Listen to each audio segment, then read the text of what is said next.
ക്രിസ്തുവിന്റെ സമാധാനം നിങ്ങളോടുകൂടി ഉണ്ടായിരിക്കട്ടെ. വചനകിരണത്തിലേക്ക് ഏവർക്കും സ്വാഗതം.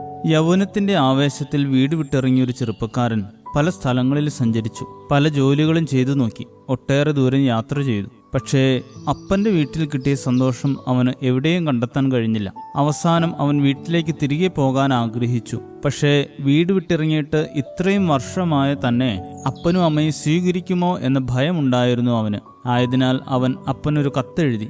ഈ മാസം 30-ാം തീയതി ഞാൻ വീട്ടിലേക്ക് തിരികെ വരണമെന്ന് ആഗ്രഹിക്കുന്നു.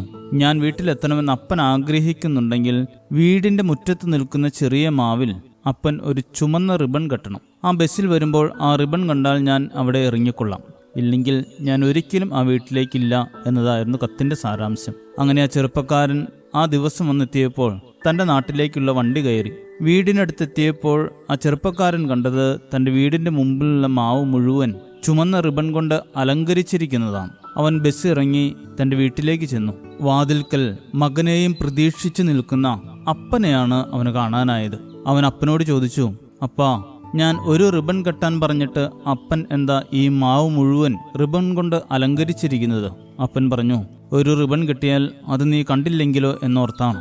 എവിടെ നിന്ന് നോക്കിയാലും കാണാൻ പാകത്തിന് ഒത്തിരി റിബണുകൾ കിട്ടിയത്. വീട് വിട്ടുപോയ മകന്റെ തിരിച്ചുവരവിന് വേണ്ടി എന്നും കാത്തിരുന്ന ഒരപ്പനെയാണ് നമുക്കവിടെ കാണുവാനായിട്ട് സാധിക്കുന്നത്. കാത്തിരിപ്പെന്ന് പറയുന്നത് ജീവിതത്തിലെ ഏറ്റവും വലിയ ഭാഗ്യങ്ങളിലൊന്നാണ്.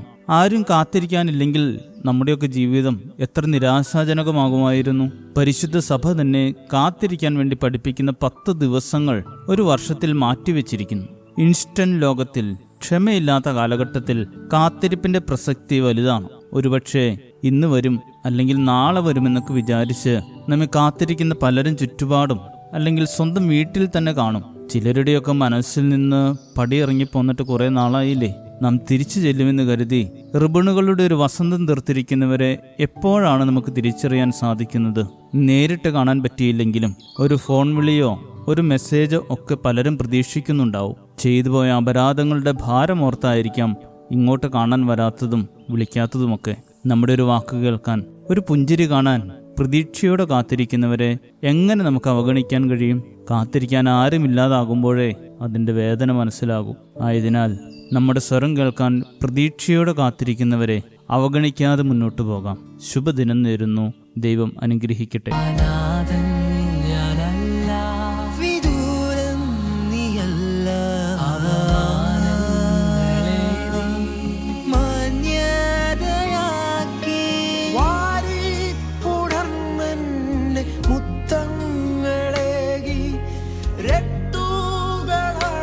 ചെന്മേൽ പുതുവസ്ത്രമേകി വാരി പുണർന്നെ മുത്തങ്ങളേകി രട്ടുകളഴിച്ചെന്മേൽ പുതുവസ്ത്രമേകി